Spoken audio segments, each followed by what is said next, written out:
Hungry and worn to the bone, an Apache girl stumbled into my camp, and by morning, she'd left her mark on me. Before we kick off this adventure, don't forget to hit like on the video and let us know in the comments where you're watching from. Jesse Boone had been living out of a weather-stained canvas tent for 4 long months when she showed up. He wasn't hiding, not exactly just keeping to himself the way men do when the past won't let go. For near a decade, he'd drifted across the territory, first under the Army's orders, then on his own guiding, trapping, chasing trails from Fort Stanton clear to Fort Bowie. The pay never matched the scars. The last job had gone bad, left Clay Rourke dead in a stretch of cutthroat country, sacrificed for speed over caution. Jesse carried that weight every night since. Now he lived simple, 1 horse, 1 rifle, 1 campfire, no ties. His bay gelding stood tethered near the mesquite ears, flicking at shadows. The tent sat low, tight to the ground on a rocky shelf by a cold creek hidden in the cottonwoods. Nothing fancy, just enough to break the wind and keep watchful eyes away. A pot of beans simmered while the desert wind stung his nose with dust. Dark had swallowed the land when the flap stirred. At first he thought it was the wind, but it didn't snap back. It lifted smooth, held by a hand, then dropped quiet. Firelight painted her outline before he saw her face. Instinct sent his hand to the knife on his belt.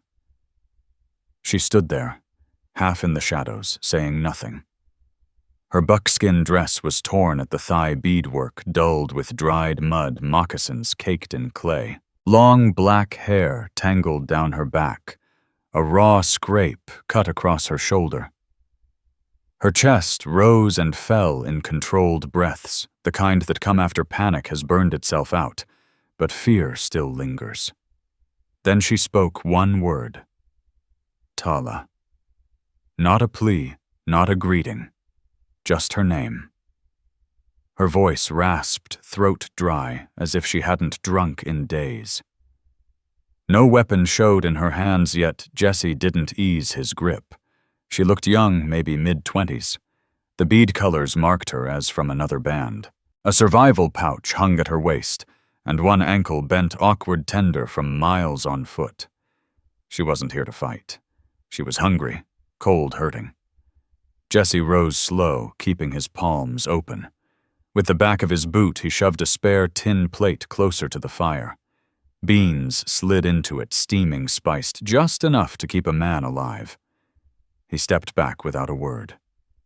For the first time, she truly looked at him. Her eyes were dark, sharp, measuring him, not begging. She knelt, hand trembling once before steadying, and ate small, careful bites, wasting nothing. Jesse pulled out a blanket, set it near the fire. Not too close, just close enough. She didn't protest. He sat against the tent wall, coat off, knife sheathed, letting her eat in silence. She had no horse, no water bag, no rifle. Whatever she'd left behind, it had driven her straight into his camp. That made her his problem now, whether he liked it or not. Questions could wait. For now, he offered only food and a patch of ground better than the mud. When she finished, she eased back, fingers resting on the empty plate, eyes watching him. Jesse took his coat and stepped outside. The night was black and bitter stars, sharp above, wind rattling the trees like old bones. He walked the line, checked the gelding, listened. No riders, no dogs, no fire smoke. The land was quiet, but his mind wasn't. Who was she? Family trouble. A debt unpaid. If her people came looking, would they risk chasing her into settler country? Maybe. Maybe not. She hadn't begged, hadn't wept. Just walked in, claimed her name, and sat like it was her last move on the board. That counted for something. He kept watch half the night. Nothing stirred but coyotes in the distance. Before dawn, he stepped back inside. Tala lay curled beneath the blanket, one hand tucked under her cheek, breathing slow and steady. She hadn't collapsed in fear, she'd chosen to sleep. Her breaths came slow and steady. She hadn't collapsed from weakness, she had chosen to rest. That told Jesse Boone she no longer feared him, or maybe she was simply too worn down to care. Then he noticed it high on the inside of the tent flap. A handprint. White clay pressed firm and deliberate, not painted, not smeared. Fingers spread one clean mark, another faint smudge brushed across the leather cuff he'd left by his gloves, a quiet trace not meant for show. Jesse's jaw tightened, chest rising with something that wasn't fear, wasn't regret. She hadn't just stepped into his camp, Tala Skyhawk had marked it. Marked him. He didn't touch the print, only studied it, letting the truth sink in. He'd seen such marks before, but never pressed onto something of his own.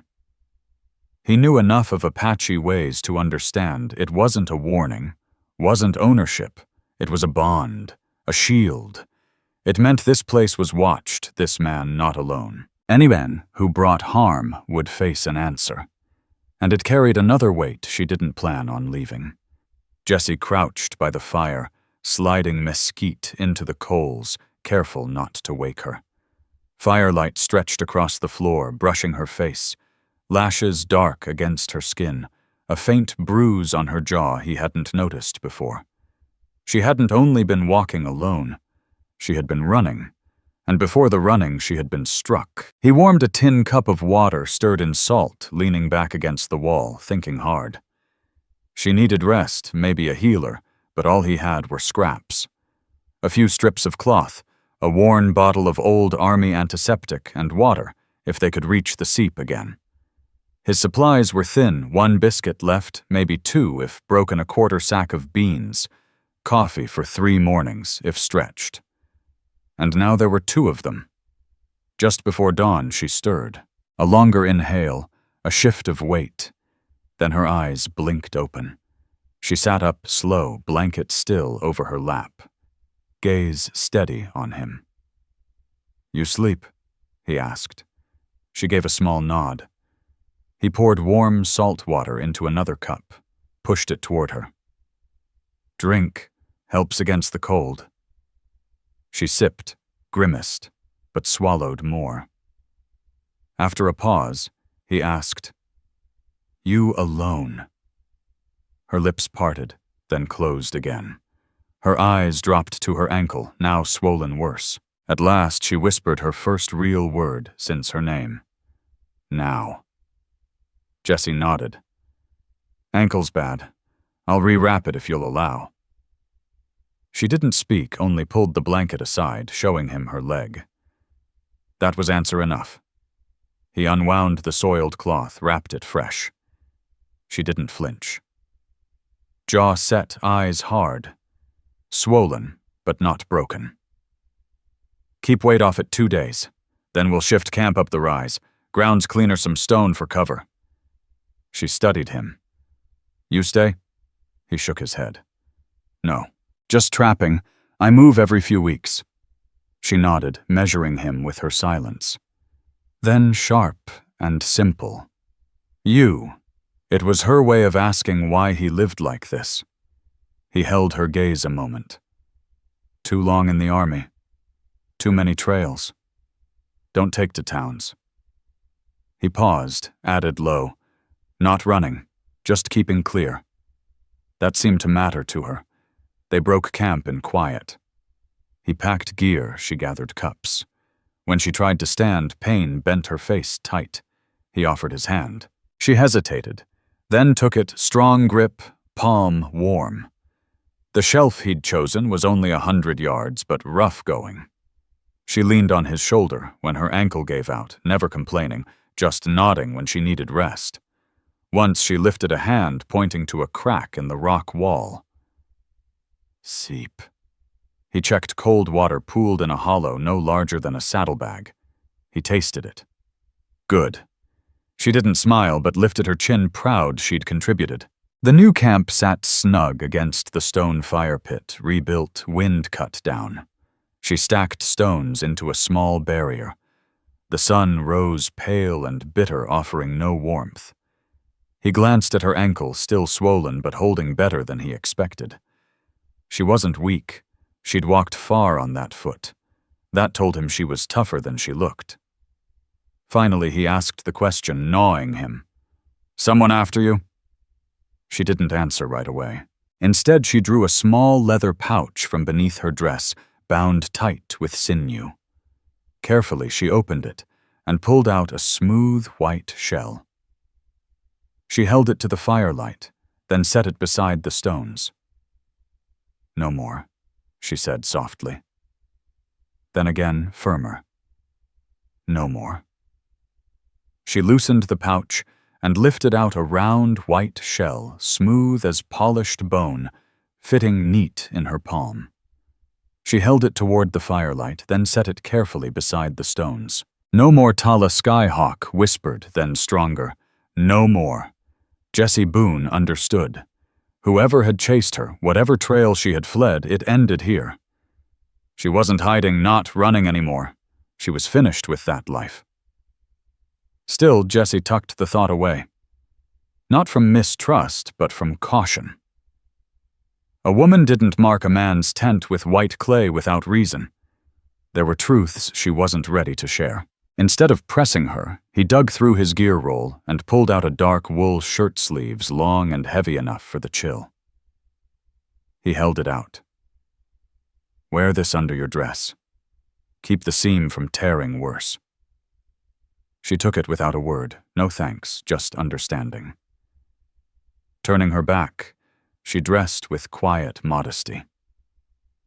When she faced him again, the shirt was tied close at her waist, the neckline no longer gaping. The silence that followed wasn't tense.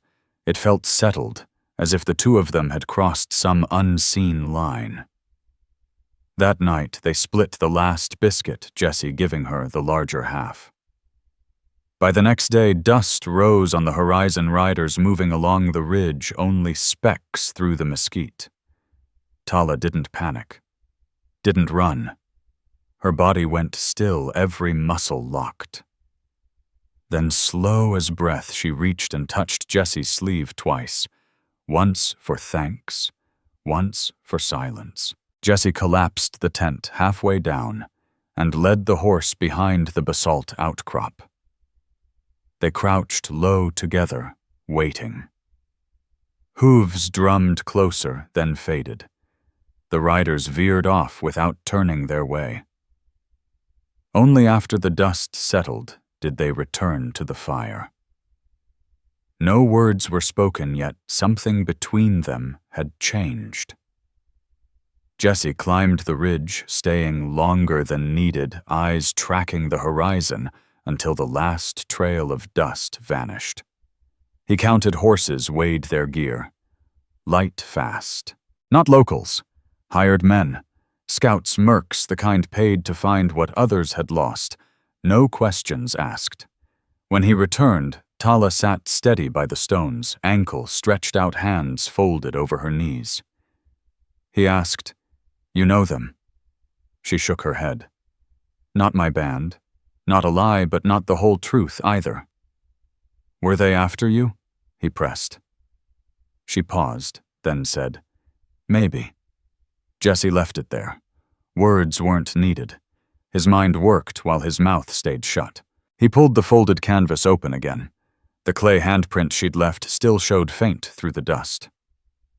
Tala rose, stepped beside him, and pressed her palm once more, not covering the old mark, but laying a new one next to it. "Twice means," Jesse started. "Stay," she said, watching him. Her eyes were clear. It wasn't just warning others off. It was a promise. He gave a single nod. The rest of the day passed with small tasks. She gathered wood for the night. He checked his snares, empty again. The land felt too quiet.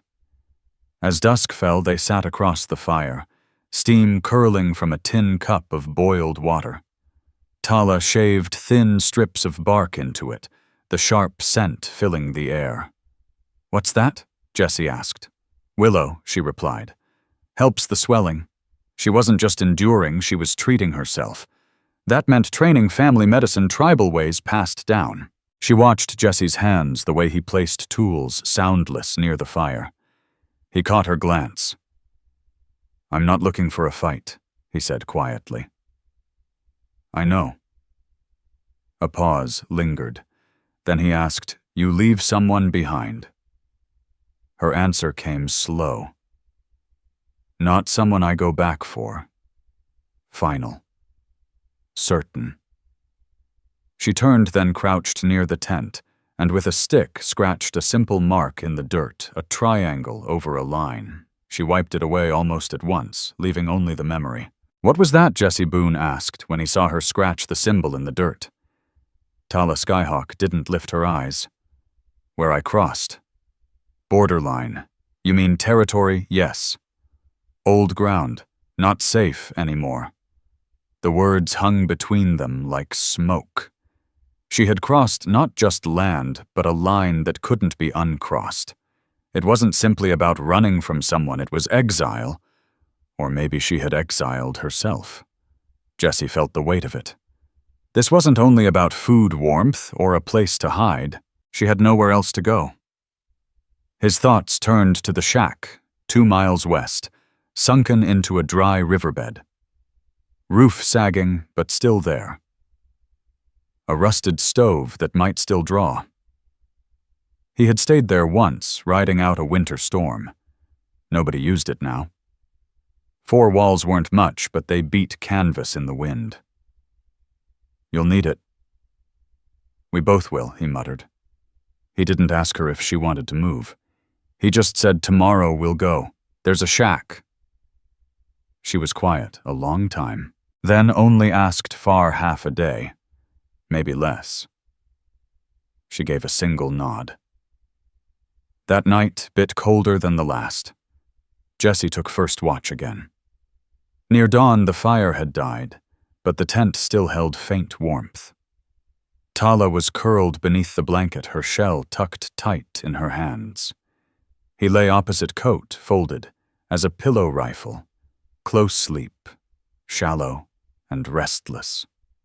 Morning broke, and they broke camp. Her ankle held better stiff but stronger. Jesse carried most of the load. She carried her pouch and the beaded strip that had slipped loose from her dress. He noticed, said nothing. By early afternoon, they reached the shack. It sat low hidden behind dead brush, half caved on one wall, the plank roof patched with tar cloth. Jesse shoved the door open with his shoulder. Hinges groaned, but held. Inside dust, an empty stove, a rotted chair. It would keep out wind and hold heat.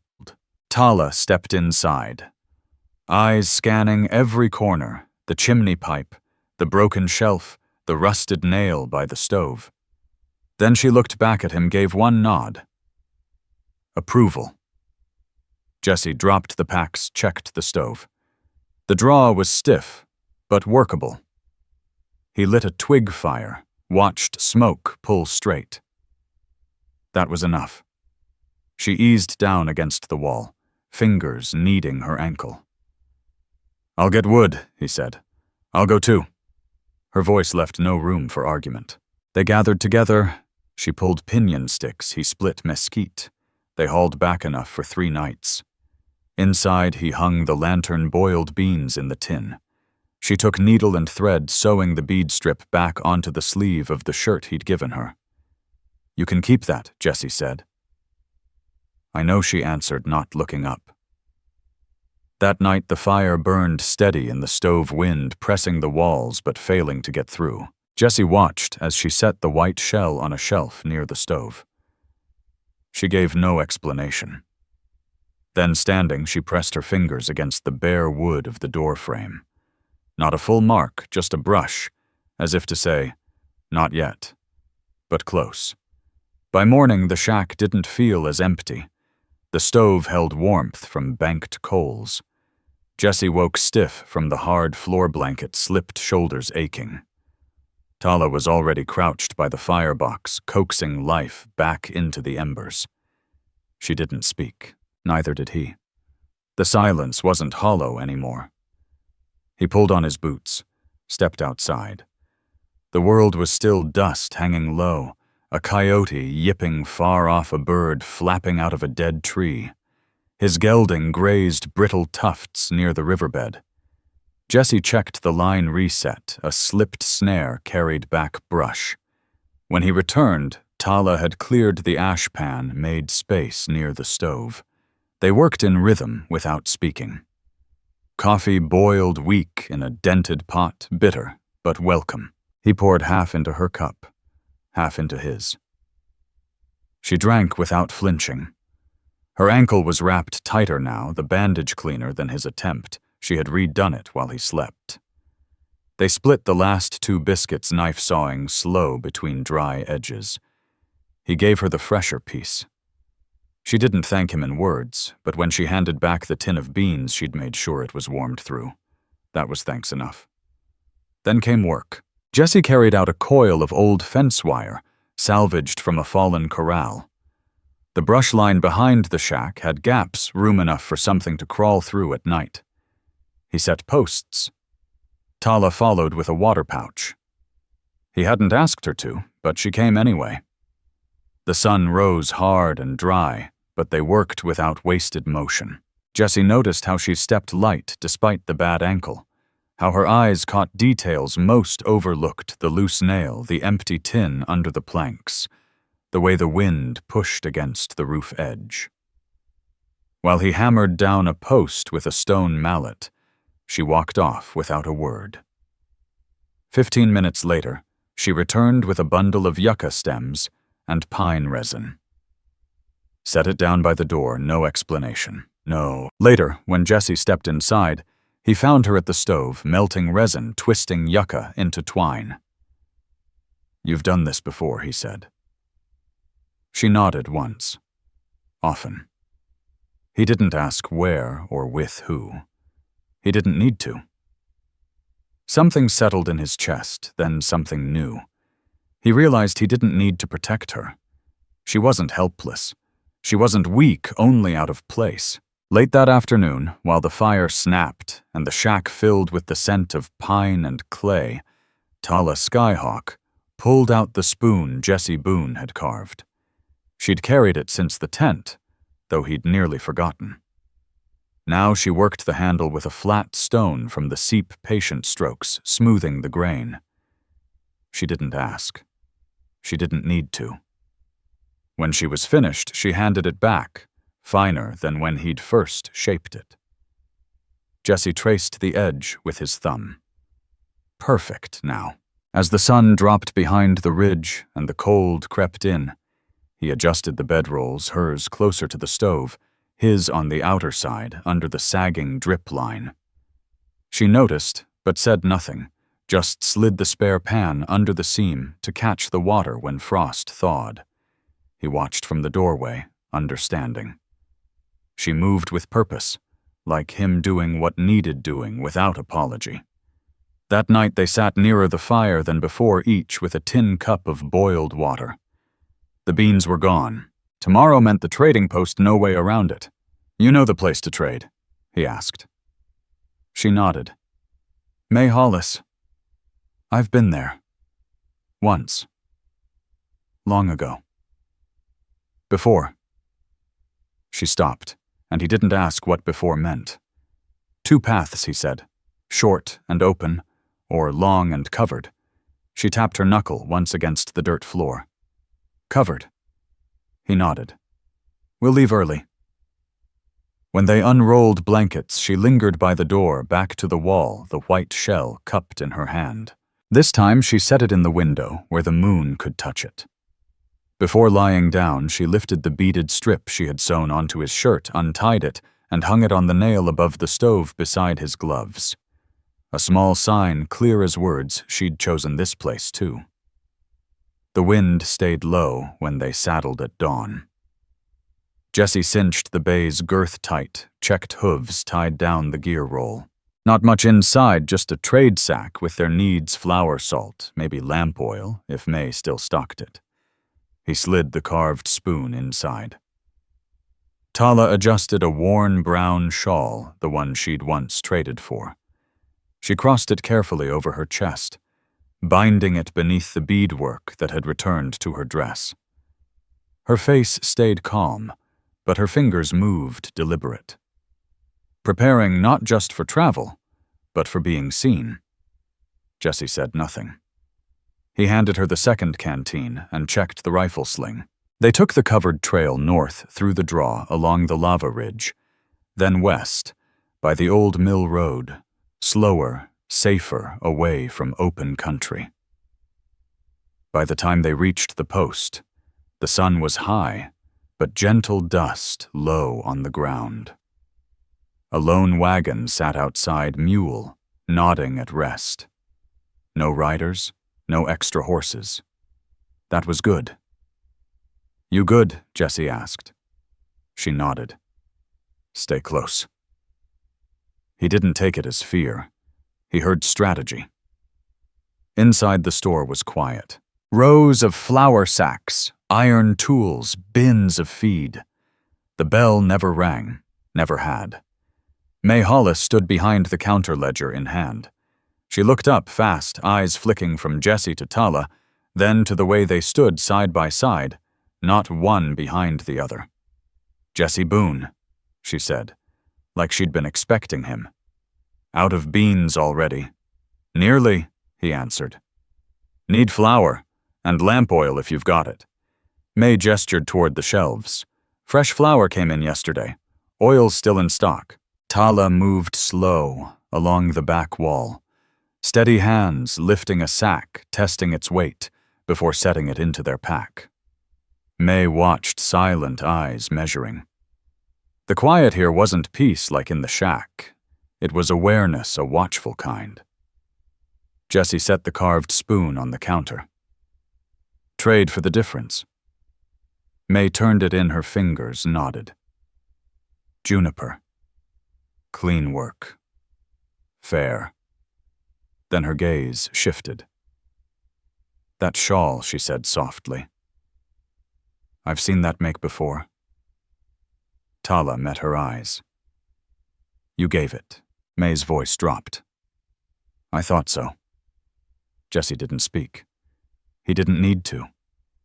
May's eyes settled on him again. "Buying for the household?" "Yes," he said, steady. A sharp breath sounded from the back of the store. Not May. A man Jesse hadn't noticed when they walked in. Broad frame, dusty coat leaning against the support beam by the feed sacks. He straightened, slow eyes fixed on Tala, mouth curling into a smirk. "Don't see strays wander in much," the man muttered. "Least of all ones that walk in like they own the place." Jesse turned fully to face him.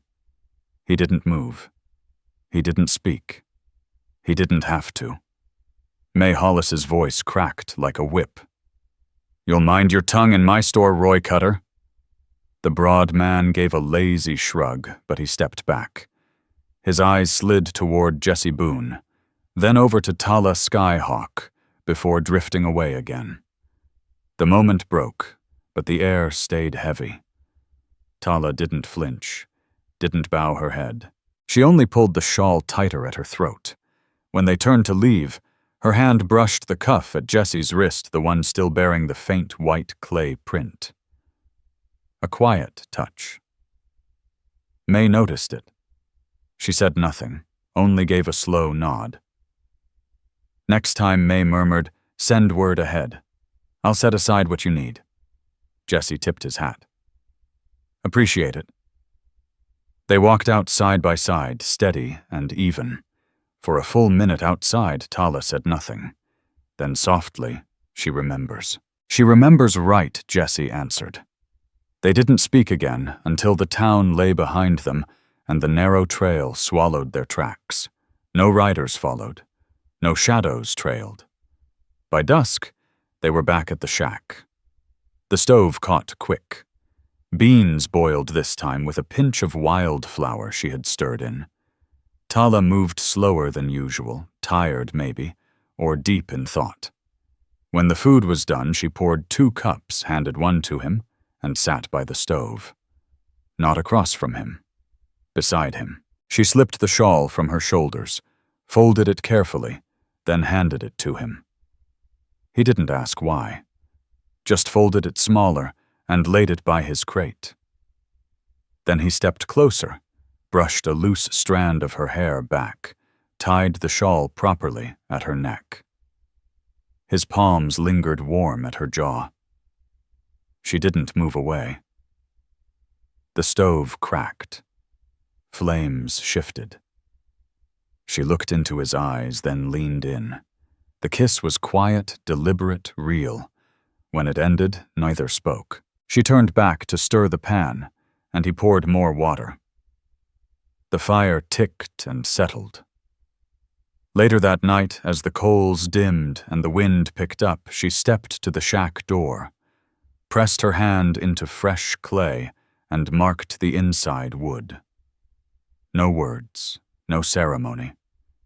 Just her palm against wet earth, then against the timber. By morning, the white print had dried. This time, the mark wasn't for outsiders. It was only for them. At first light, Jesse dressed slow, lacing boots, pulling on his coat rifle, checked and ready. Tala moved steady near the stove, adding kindling, stirring the embers. Their silence wasn't cold, it was sure. She poured 2 cups of coffee, handed him one. "Thank you," he said. She only nodded. Words felt too small for what had passed between them. Breakfast was beans, stretched thin, and a biscuit she'd crisped with flour over the coals. It tasted better than the night before. Afterward, she cleaned the cups while he carried the axe to the split stack. Frost glazed the grass, his breath showing in white bursts under a wide blue sky. Sound carried far in that kind of morning. He swung the axe in steady rhythm, glancing back at the shack every few minutes. Smoke drifted from the stovepipe. She hadn't come out yet. When he returned with an armful of wood, she sat inside with his old gloves in her lap. The stitching at the wrist had split. Deer sinew was already threaded through a fine needle. She hadn't asked if she could mend them. She just worked. Jesse set the wood down and watched her hands. Not soft hands like he'd seen in town or at dances. Hers were calloused, hardened by miles-walked bark-stripped roots boiled. But her touch was precise, pulling the seam tight without waste. She handed them back, finished. He slipped them on, nodded, and set about packing tools. The day passed in quiet routines. A snare came up empty. His bae had thrown a shoe earlier in the week, so Jesse heated a new iron in the stove's mouth tongs, steady in his grip. Tala sat in the corner watching not him, but the flame, and the way he worked the metal. She disappeared outside for a while, and returned with a bundle of cured yucca, twisting it into rope by the stove. She didn't ask if he needed it. She simply did it.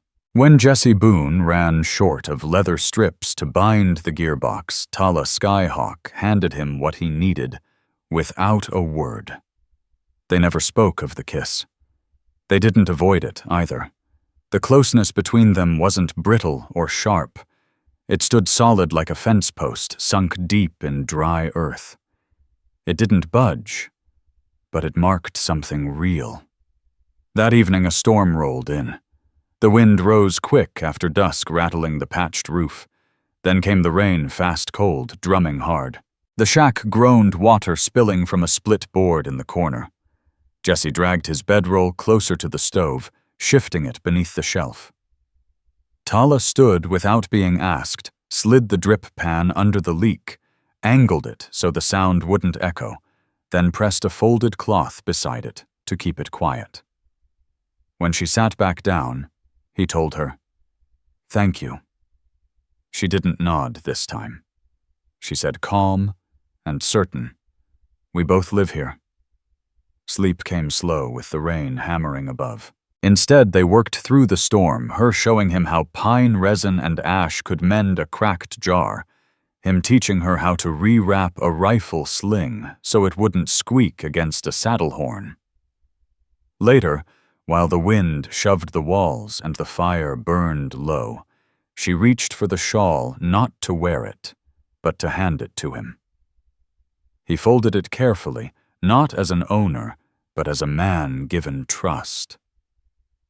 She leaned against the wall. He sat beside her. Their hands brushed on the floor. She didn't pull away. She turned her palm up. His hand settled into hers steady until the fire died out. By morning, the wind was gone, but the air stayed cold. Tala had already moved the pan emptied and cleaned it. Her white shell sat back on the shelf, and the beaded strip was tied once more above the stove, this time beside his gloves and the carved spoon. One set of things hers, one set his with a hidden clay handprint on the door only they would ever see. Their life together was written not in words, but in sound wood, chopped in rhythm. The scrape of pans, the creak of saddle leather, the clink of tin cups set side by side. By the third morning after the storm, they had stopped explaining things. She knew where the firewood was stacked. She brought in what he couldn't carry. He sharpened her knife without being asked. She mended the split seam of his coat and hung it on the nail with his gloves. They weren't living as guest and host anymore. They moved like people who had built something together, even if neither had spoken it aloud. She touched his arm once when he was lashing the stove door too hard, not scolding, just reminding him to ease up. He'd been splitting too many logs that day, running too many thoughts in his head. The touch was brief, but it steadied him. Their chores fell into rhythm. He hunted, she gathered. He checked the snares, she set up, drying racks. He boiled water. She strained it. He fixed a loose latch. She straightened the shelf. It wasn't ordered, but it was theirs.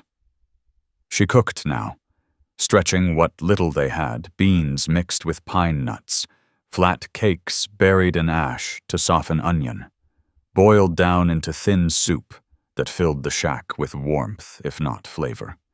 He learned to wait until she was finished before adding anything. She learned to set a second cup before him without asking. The shack itself changed too. Jesse swept the floor with a crude broom of cedar twigs. Tala bound yucca twine to hang tools along the wall.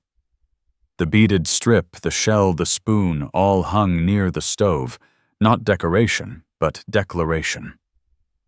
By the fifth morning, their rhythm wasn't just habit.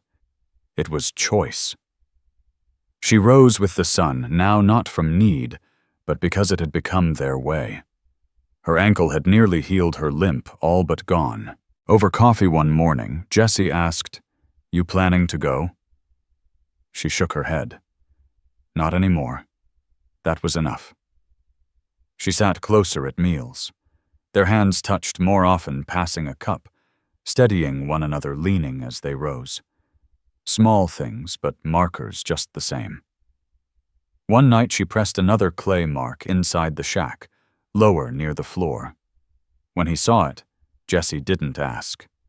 He only nodded. By then their firewood was stacked high shelves, half-stocked snares, yielding more, the seep water clean, even the bay gelding calm under her hand. She spoke more often now, short phrases, steady tone. The horse didn't shy when she led it to water. He'd given her one of his gloves when hers cracked at the palm. She cut it to fit, stitched it neat with sinew. One evening she cooked stew from nothing but beans and cactus. It was sharp, but filling. He looked at her across the fire. "You eat first," he said. "No." "Same time." He didn't argue. They ate together. Outside, the wind picked up again, clouds rolling from the west. Not just weather. Something else was shifting. And then, just before dawn, came the sound of hooves. Not distant, not harmless, not passing. Tracking. Tala heard them first. She rose from her bedroll, knife in hand, face set, eyes sharp. Jesse rolled to his knees, grabbed his rifle, peered through a gap in the wall. 2 riders.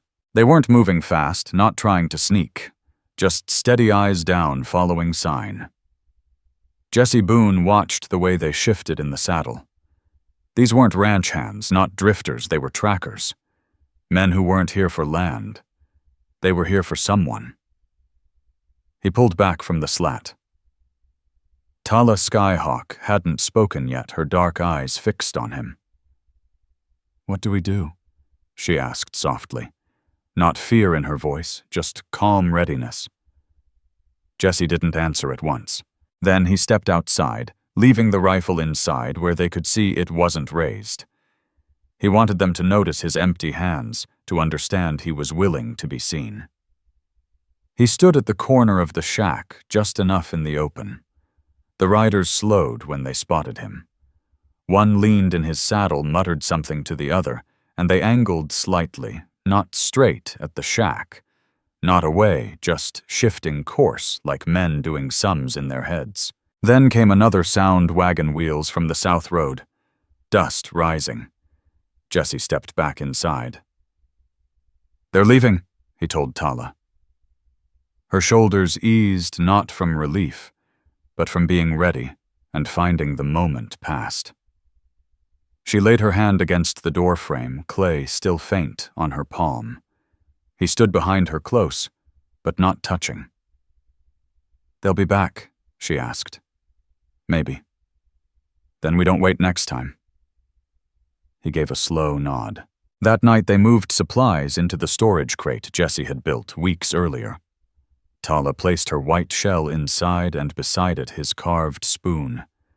Not hidden, not tucked away. Set out plain chosen. The wagon rattled close enough to shake the shack floor. Jesse was already outside when it rolled in. Rifle slung but not raised. Tala stood just inside the doorway, chin-up shawl wrapped tight, but eyes sharp. The driver climbed down, Seth Hollis May's son. Tall, broad-shouldered, quiet-eyed, the kind raised on quick choices and quiet warnings. Jesse walked out to meet him halfway. "You saw them," Seth said. "2 riders," Jesse answered. "Didn't stop, but they were trailing." "The sheriff doesn't want trouble near the post road this week," Seth said, lifting a wrapped bundle from the seat. "Town's got visitors. Ma thought you ought to know." Jesse took the bundle. "What's in it, Flour? Dried meat, cloth, and news." Seth's eyes flicked past Jesse toward the shack. He didn't wave, but he looked long enough for Tala to know he'd seen her. Then his gaze returned to Jesse. "They're watching, but they won't move yet." "You sure?" Jesse asked. "They're waiting. Waiting to see if she leaves on her own. She won't." Seth nodded. "That's what we figured. Sheriff says keep the peace. Ma says peace means no mistakes." He climbed back into the wagon, reins in hand, and drove off without wasted words. Inside, Tala still stood near the door, arms folded, not afraid, but braced. Jesse set the bundle down. "They're not gone," he said, "just holding." She untied her shawl, sat at the stove, unwrapped the bundle, sorted supplies in silence. Half a minute passed before she spoke. "You could send me out." He didn't sit, didn't move closer, just looked at her. "No. You could say I'm gone. I won't." Her hands stilled. Cloth rested in her lap. She raised her eyes to his steady. "Then it's my name they'll test." He nodded once. "Let them." That evening they didn't eat in silence. They sat facing each other across the fire bowls in hand. Jesse poured water. Tala sprinkled the last of the salt. She looked calm, but her breath was deeper, more measured, shoulders squared. Preparing. They slept in shifts that night, no need to decide who kept watch. When Jesse stirred near dawn, she was already at the door. But this time she didn't mark it with clay. She stepped outside. He followed. The wind was soft, the light thin and clean. The riders were visible far-off silhouettes on the ridge waiting. Watching. Jesse walked to the edge of the shack, stood in view unarmed. Tala stepped up beside him. Neither spoke. Then another wagon crested the southern trail this time. May Hollis herself, reins in hand, 2 crates in the back. One wrapped, one open, showing bundles of goods. She wasn't there to deliver. May stopped her team near the shack, climbed down, brushed dust from her skirts. She looked straight at the ridge. She didn't wave, but she stayed long enough for the riders to see her. Then she turned to Tala. "Brought extra salt," May said. Tala took it without a word. May's eyes slid to Jesse. They were counting on silence. "But they've been seen now." "That changes things." Jesse nodded. "So what happens now?" "They'll ride off," May said flatly. "Not worth the tale anymore." May Hollis turned her gaze back to Tala Skyhawk. "You choosing to stay?" Tala's voice was steady. "I've already stayed." "Good," May replied. "The town will call you Boone now. That's how it goes." Jesse Boone didn't speak. He didn't have to. May climbed back into her wagon, reins in hand. "One more thing," she said. "The sheriff won't chase those riders, but he won't stand in your way if they come too close." "Understood?" They watched her leave. By the time the wagon disappeared behind the bend, the riders on the ridge had already pulled away. Not fast, but final. Inside the shack felt changed. Not safer. Not warmer. But claimed. Tala unwrapped the crate May had left. Inside were folded cloth, a short saw, a metal pot with a lid, and tucked-in wool at the bottom. A note written neat. "If they're looking, let them. The door is marked. No signature." Tala slid it into the stove drawer. That night she pressed her hand against the inside wall. No clay this time, just her palm, a quiet reminder. Jesse sat beside her. No words were needed. They weren't being tested anymore. They had answered. At the end of the second week of frost, Jesse folded the tent canvas one last time, scraped it clean, brushed the seams, tied it with leather cord. It wasn't torn, but it bore the life they'd carried before the shack. Faint clay prints still visible near the flap. He didn't wipe them off, just bound it and set it at the back of the crate. They weren't moving again. The shack wasn't a stop, it was home. Tala swept the floor with a cedar brush she'd knotted herself. Jesse patched walls with bark and pine resin. The roof no longer leaked. The stove burned stronger with the iron pan May had brought. Yucca rope held drying cloths where the sun filtered through slats. Everything had its place now. Jesse's gloves hung beside her needle pouch. His coat shared a hook with her shawl. The beaded strip she once wore at her neckline was tied around the lantern handle. Her white shell sat in a carved hollow Jesse had chiseled into the stove shelf. One small piece of polished bone white, resting warm against fire-dark stone. Their mornings moved without words, coffee poured into 2 cups. No need to ask. Tasks shifted without command. If one stopped, the other finished. Snow dusted the ridgeline, the bay. Gelding moved slower in the cold. Leather creaked stiff. Jesse oiled the saddle twice a week. Tala wrapped bark around the water bucket for insulation. They prepared for winter, not as wanderers, but as partners. 8 days passed with no riders. Seth Hollis came once with salt and dried apples. He didn't stay long, but before he left, His eyes caught the clay mark inside the door.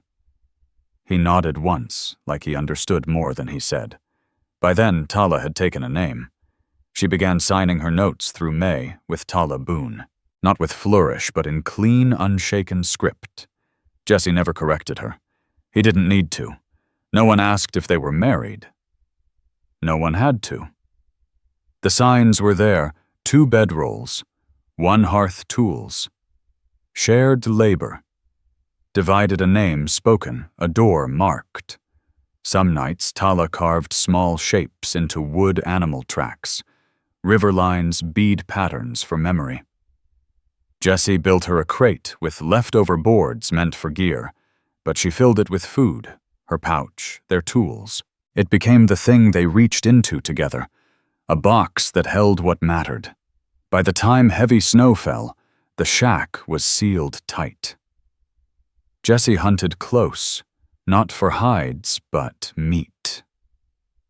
Tala made stews thick enough to last. They didn't prepare to leave anymore. Their world had shrunk small, but steady.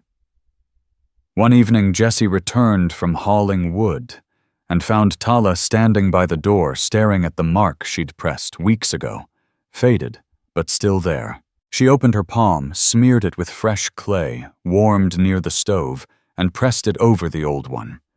Not to cover it, to reinforce it. Her hand matched the first exactly. He said nothing. He only took the beaded strip from the lantern and hung it on the frame beside her print. Tala gave a single nod. That night they ate from the same pot, not in turns, but together. The wind rose outside, but nothing inside shifted. The shack was warm, the shelves were stocked, the fire steady. Their home was marked, and that was enough. If this story has touched your heart, I invite you to stay with us to discover more true tales of the Wild West. Stories that honor resilience, tenderness, and the spirit that God placed in those who blazed the trail. Subscribe, share, leave your thoughts in the comments, and join us once again to journey across this untamed land. Thank you.